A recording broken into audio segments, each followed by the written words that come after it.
So within couples, incredibly powerful to understand. I've worked with some couples who they've been married for 50 something years, and they went, oh, so that's why he does that.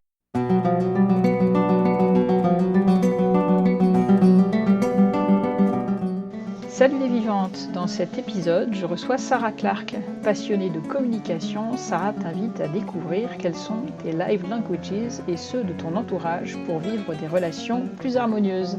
Cela s'intéresse? À tout de suite!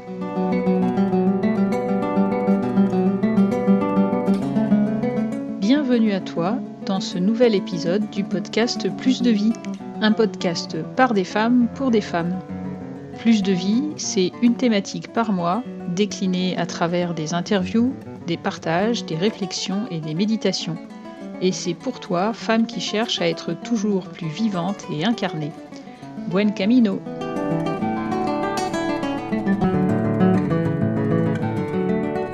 Dans l'épisode précédent, je t'ai parlé des 7 besoins dont tu avais à prendre soin pour avoir un cerveau en santé. Les relations en faisaient partie. Aujourd'hui, nous allons approfondir ce point à travers un chemin possible d'amélioration de tes relations par l'intention à la communication via les 7 life languages.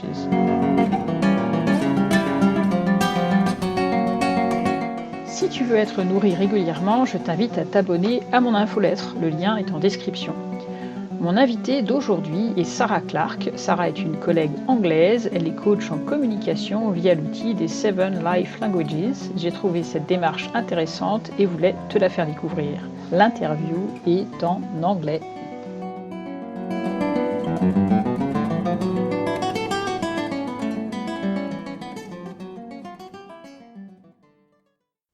Hi Sarah.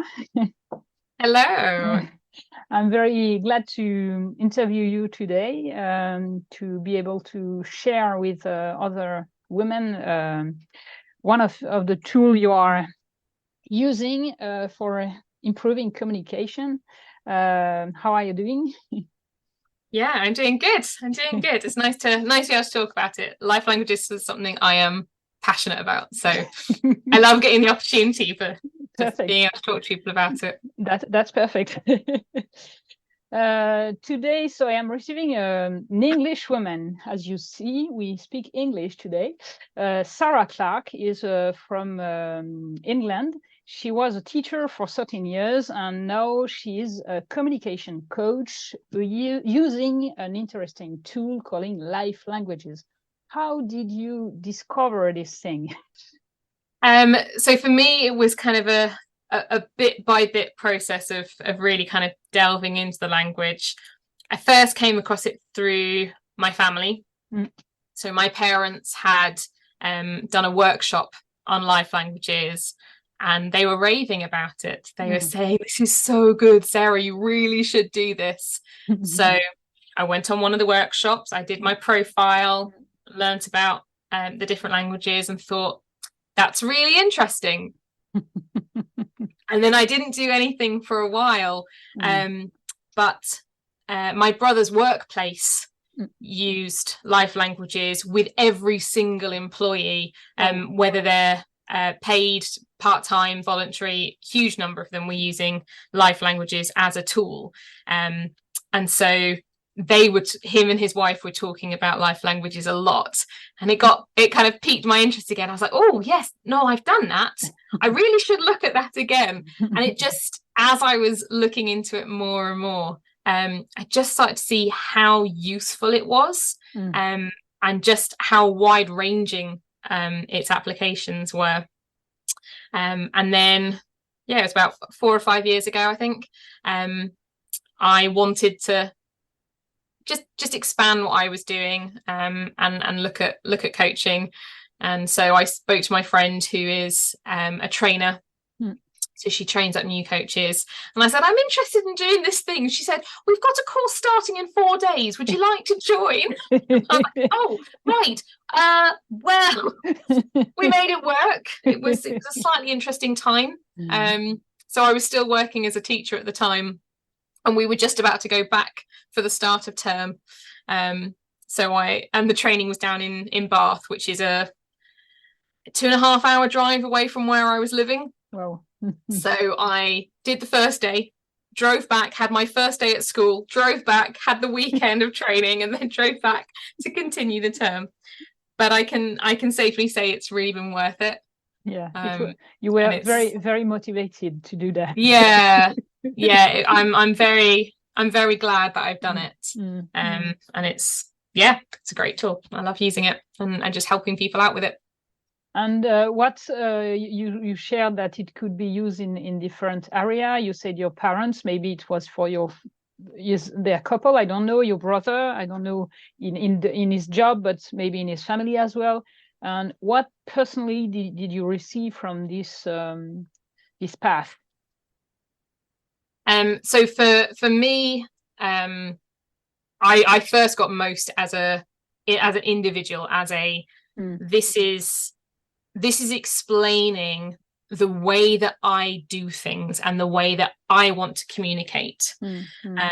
So self-awareness is a huge part of life languages. We are all lifelong learners. Like there are always new things to learn. But when I did my profile and I read the descriptions, and I just went, oh, that really is what I do. That was really helpful. But the thing I love most about life languages is it doesn't stop there. It doesn't stop at the, oh, that's really interesting about me. It says, and therefore, here's how you can work with people who are different. Here's how you can make sure your needs are being met. Here's language that you can explain to others to aid in your communication. So that, I think that particularly spoke to me, because there are so many personality quizzes and kind of, let me tell you something about yourself. You're this kind of person. And I always thought, well, that's nice, but so what? What do I do about this? But life languages is all about how do you then communicate better with other people, and it starts with yourself. But then, because so many of my family had done life languages, in our interactions as a family, we were able to say, actually, why is it that one of my brothers is the one that always comes up with the plan and we always do whatever he suggests? It was like, because he's the highest shaper amongst all of us. He comes up with the plan. He's also the highest influencer. So when he says, let's do this, we get excited and off we go. Why is it that, I don't know, Dad's the one that will go off into his room on his own a lot and spend a lot of time separately? Oh, that's actually because his communication style means that he needs that. And it's not that he doesn't like us or want to spend time with us, because he does. Yes. But he also needs space in a way that the rest of us don't. Yes. So that was incredibly helpful, because we suddenly had language that said, I'm not accusing you of something. I am telling you my need and how it's currently not being met. It really helps to kind of remove some of the kind of personal element. Yes. Because I can say to my family, I know you love me and I know you want the best for me. Let me tell you how to do that. Yes, good. And that's where we're going. So within couples, incredibly powerful to understand. I've worked with some couples who they've been married for, one of them have been married for 50 something years. And they went, oh, so that's why he does that. Okay. All right. So how do I use this to help? And actually giving them tools and saying, here's a thing for you to work on right now. Why don't you use this part of your profile to help support this area of their profile? And, like I said, business is also, because it's a team. Anywhere where there's team dynamics, whether that's a workplace, whether that's a family, a couple, it all fits. Yes, when there is relationship, I would say. Of any sort. Yeah, absolutely. And I some episode before, I've done something about the 5 languages of a very well-known Gary Chapman. What would you say is, I think just what you said is like we could say the same about Gary Chapman, but what is different with life languages? What brings what life languages is bringing more, or maybe different? I think it's different, but it can be complementary, I imagine. Yeah, absolutely, very much complementary. And when people know love languages, the concept of life languages is easier. I think that some of the differences is the scope. So life languages is covering all of your communication. You don't need to be shown love by your colleagues in the same way that you need to be shown love by your partner. No, that's clear. It still plays a part because it's still part of who you are, but it doesn't come forefront. Your communication is always there. Your communication needs will always be present, and they will shape every element of your life. So yes, life languages is about communication. So they are very much complementary, and I would absolutely suggest to any couple to have conversations about how do you show me love in different contexts. But the needs within life languages fall beyond the 5 love languages. So it's things like there are crossovers, so things like affirmation. There are one of the life languages really needs that. Things like action, so acts of service. But there are 2 life languages that need action, but they look different. Okay. Yeah. So one of them is I need you to do your share. So like of the jobs, I need you to do some of the jobs while I do some of the jobs. Whereas one of the other is like, no, I need to get up and go. Like we need to be spontaneous and go out for a day trip and do something. And so while you talk about action, they can look very different.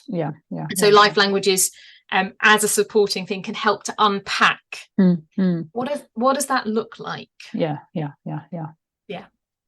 And so I've heard that you use it more about couple. How does it work? Because we even didn't share what is life languages for people who never heard of it. So what is it? what is it and how does it fit in? Just a little question. very minor. Let me summarize the kind of many hours that I can teach you. Essentially, there are 7 life languages. Okay. Everyone speaks all 7. Okay. But you will be more fluent in some of them compared to others. So the same way that I can speak English fluently, my French is all right, my Spanish is not really there, but I can speak some words. But so like if I'm trying to have a conversation in Spanish, oh my word, is that going to be hard. So trying to communicate to someone whose first language is Spanish, that's really hard work for me. But I can learn to speak Spanish better. And so if I can look at my life languages profile and have a look at sort of what are my weaker ones, to speak to someone for whom that's their primary language, that can be a lot of work.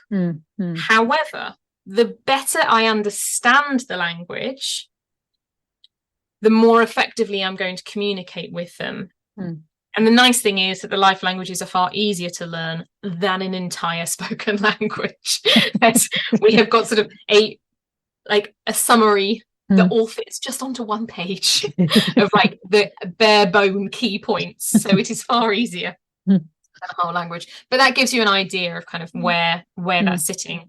But there's things like every language has got a filter question that everything is just coming through this question, through this lens, if you like. And if one person is asking the question, what's your plan? Like, where are we going with this? What's the plan? What's going to happen? And the other person is saying, do you care? those two are not going to be answering each other's questions unless they do it intentionally, because they both want that question to be answered. And so they can kind of lock heads with each other and be like, yeah, I understand that you want a plan, but you don't care about me. And they're going, yeah, but you're not the focus here. What are we going to do big picture? Once I've got that, then I can deal with you. Knowing that that's where each other are coming from means that you can meet each other where those needs are. Each language has got a need. Each language has got a kind of driving passion, something that they really want to be able to do. And then they've also got strengths and things that they always need to be aware of, that might be things that they need to concentrate a little bit harder on making sure they happen. Yeah, like not a struggling, but like something more challenging for them. Yes. So, for example, the doer life language, it is that language doesn't automatically delegate. However, I know people who are good, who are high doers, who are good at delegating because they've worked at it. But you wouldn't necessarily see that it's something they struggle with. But if you say, do you find delegation easy? They might say, well, I have to be quite aware of it. Like, I have to do it intentionally. And you'll find other people where they just don't know how to delegate at all. They've just never worked on it. But it is something that is consistent with that language, that they just need to be aware of it. So it's a strength for them to develop. And if you just enumerate to us every 7 languages? I know that you can't, you would speak for hours about that, but just maybe the title and a bit of a summary of Sure. it. Sure. So you have got the mover language. They are the action go-getters. They're the innovators. They're the kind of they go forward and let's do a new thing. You've got the doer. They're very task orientated. They're quite practical. They tend to be right, I'm going to do this step, then I'm going to do this step, then I'm going to do this step, then I'm going to do this song. They're very good at kind of just getting a task done and looking at the details. You've got the influencer language. They're the networker. They love to draw lots of people all together. They're enthusiastic. They like to be inclusive. You've got the responder language. They're the ones, their heart goes out. They care about the person in front of them. They're really passionate about their goal. They're very passionate about the person, about their cause. They like to kind of look after people. You've got the shaper language. They are the big picture organizers. They're the ones that have the plan. They're strategic and organized. They tend to be quite natural leaders.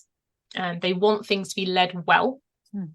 And they'll have good sticking power for that plan. The producer language, they are your managers. They're good at managing resources, whatever that might be. So time, money, people. Having a high producer is great for kind of HR roles and finance roles. So they manage things. And then our 7th one is the contemplator. They are our deep thinkers. They are the ones who are more philosophical. Their interest is because they just want to know for no other reason than for knowing's sake, because they're interested. They're very, very loyal.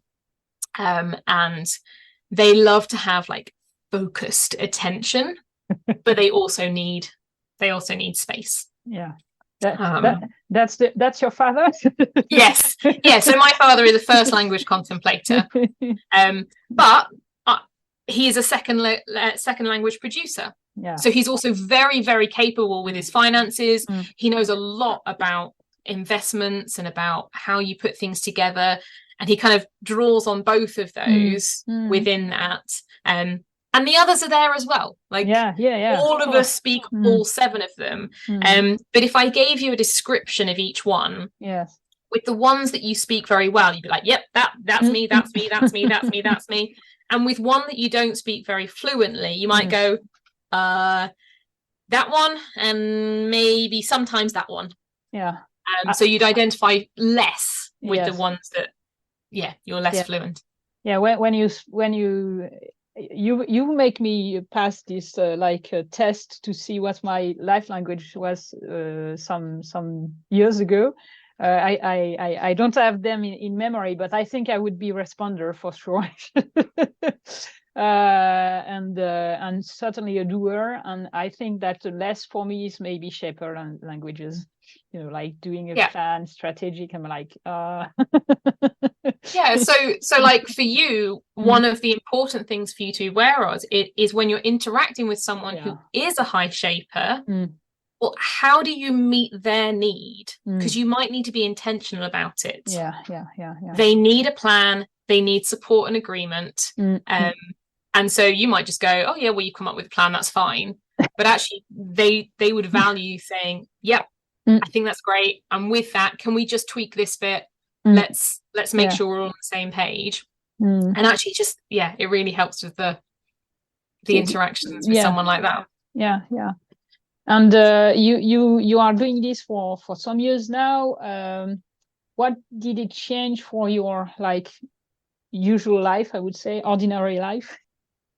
I think most of the time it's when there's slight conflict, or where something you're like, someone just seems to be not gelling easily, and you just go, why? What's happening? I am now a foster parent. I am, in addition to doing coaching, I'm a foster parent, and so things like looking at my placement child and saying, okay, what do I know about them? What language are they currently speaking? And so what's their need? Can I actually help by meeting these communication needs? Sometimes there are things that are not communication issues, but a huge number of our problems are communication issues. And like, that's why I love working with couples. The one thing I would hate to see is a marriage breaking down because of a fixable communication issue. Like, there are some things that, like I say, are beyond communication, but if it's just communication, that's fixable. If you're willing to put the effort in, that is fixable. And so I think that's, I live as part of a kind of community group, and most people within that community have done their life languages profile, and we're always trying to find ways that we can love each other better, that we can actually be better friends, that we can support each other better, that we can minimize the impact of conflict, because of course it always happens. It doesn't matter how perfect your relationship is, none of us are absolutely perfect, and so there are going to be things where we're different. There's going to be things where we've misunderstood, and having the tools, and life language is one of those tools, it just makes you stronger. And you keep repeating that, and Gary Chapman is doing the same about the importance of needs. That's really core in communication. If you don't hear the need of the other, you won't be able to communicate. And how does it work to fix, as you say, when you have a communication issue? How does it work? How do you reach this need? And to reach it in the communication, because if there is two person, one has one need, another one has another need. So how does it work? So obviously for each couple, for each pairing of people, there will be differences. It's not going to be a one size fits all. But one of the things we can look at is, what I tend to do with couples is I will do both of their profiles. I'll go through both of them together so that they learn about each other. And then we compare them and we say, all right, well, where's the biggest difference? Or where it might not even be the one that I would guess was the one causing an issue. They might find it's a different one. But I'd say, okay, this is the one that I suspect you're probably finding the hardest. And they might be like, oh, yeah, I find that he always does this and she always does that. And then it's going, all right, well, what's the need that's not being met? So let me give you an example that I had a friend who, within her marriage, she was high shaper, he was high influencer. So her plan was to have a good marriage. Like she wanted that. He was high influencer, so he wants to communicate and connect. She wants a plan for the day. So when she wakes up in the morning, she's like, right, today we are going to do this. I've got a plan for the whole day. I know how everything's going to work out. And he's like, hi dear, how are you? And she's like, but what's the plan? Where does this fit in? And she had a conversation with him and she said, do you know that I love you? And he was like, yeah. Do you feel like I love you? And he went, not really. And it's like, okay, her plan is to have a good marriage and he wasn't feeling loved. So it's, do you know it? Do you see it? Do you feel it? And different people need different things. So some people really need to feel it. So, okay, well, what would that look like? What do you actually need from me? What does that look like? And he was like, I want first thing in the morning for us to connect before having a plan. And for her, she went, I'm going to make that part of my plan. And she did. Like at first, it was super clunky for them. And she's like, hello, dear, how are you today? And he's like, you're doing this on purpose, aren't you? She's like, yes I am. He's like, I don't really care. Like, you're trying. And eventually, it just became part of their life. She knows that he needs that. And likewise, he knows that she needs a plan. So he will connect and then go, okay, dear, what are we doing today? And they worked out who actually needs to go first in that situation. And they worked out that actually it needed to be him. And there'll be other situations where actually her need actually needs to come first. And he will take second. But they make sure they both happen. Wow. That's great. Thanks for the... So it's finding small things that you can add in. And I'd always recommend to people, don't try and fix every single thing that you can possibly think of. Find one thing that you can work on, max 2. Work on those. And if you still feel that you need to work out some of the other things later, go for it. Just pick 1 or 2 things that you can work on that you're both willing to do and push for it. Yeah, that's important. I think that's not only in this life language tool for many coaching, just one pass doing regularly, it's more important, and deeply it's more important than many things. Consistency is more important than breadth. Absolutely. What do you see, because I've asked for you, but what do you see for the impact of realizing that on the people? What do you see? I would say it's life languages, but how is it life changing for the people? Yeah, it really can be. I mean, across the thousands of people that have taken life languages, there are people who their marriages have been saved. There are people who suddenly felt like life was worth living because they understood that there was nothing wrong with them. One thing that can be really hard for people is when they feel out of step with their core group. So like if the whole of your family has got a profile that's quite similar and yours is very different, you can feel completely out of step. But if everyone understands their communication within that and they start meeting the need of the one who's different, suddenly they feel included and they feel loved and they know that actually they're needed and valued. And it was never that they weren't. It's that they didn't feel it. It wasn't a lived experience for them. So I mean, the effects are so wide ranging. You have people who realize that actually their job is the wrong fit because I know of one pairing where they were gender stereotyped rather than life languages allocated. So you had the woman was in the kind of public facing sort of caring role, and the man was in the initiatives and go-getting, and actually they were completely wrong. He was the high responder, she was the high mover. So actually they swapped roles, and then they were thriving.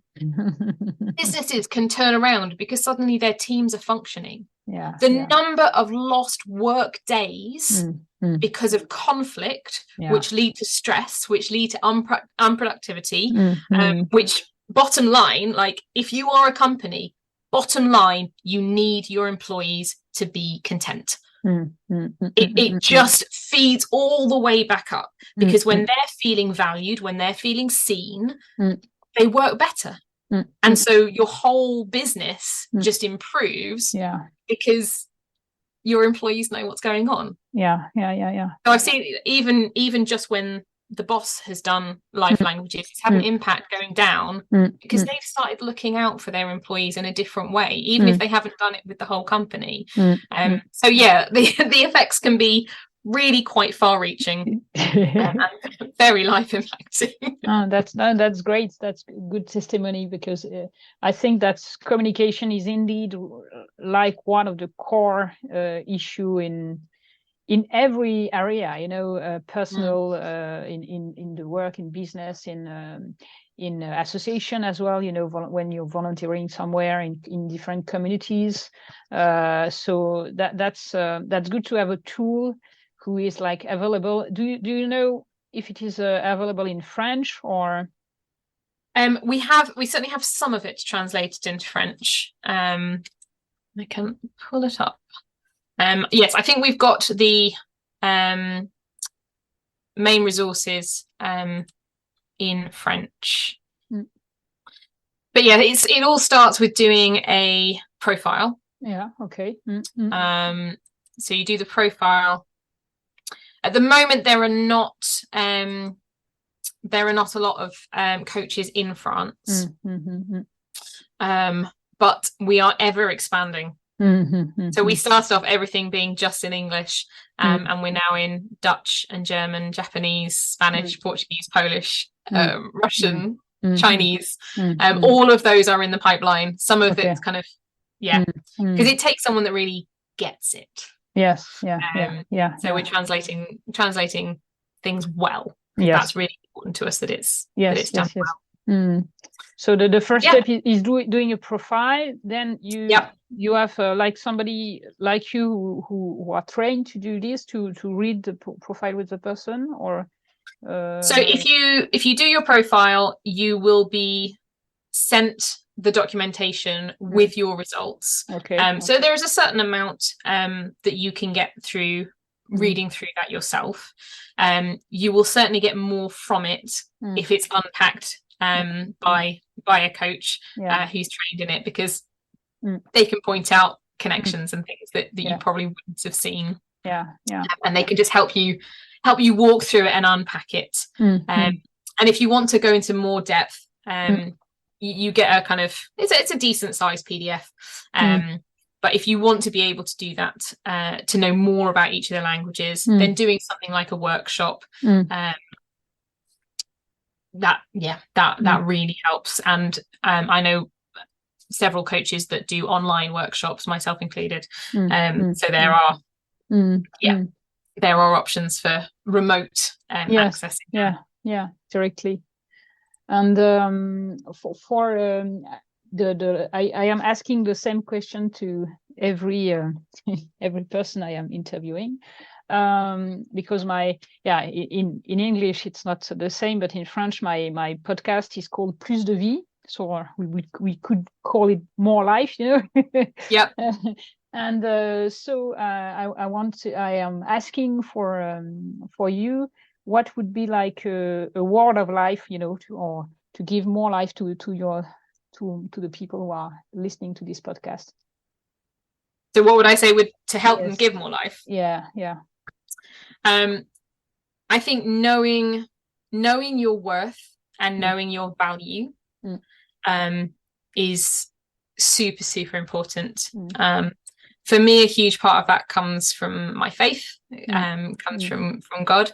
But even if you are a person who does not have a faith in a particular God or anything, knowing your worth to people, your worth to those around you, and knowing that you have intrinsic worth. It's not just about what you can do and what you can provide. You as a person are important. And yes, and that's what I love that communication can help people show, is that where people matter. And yeah.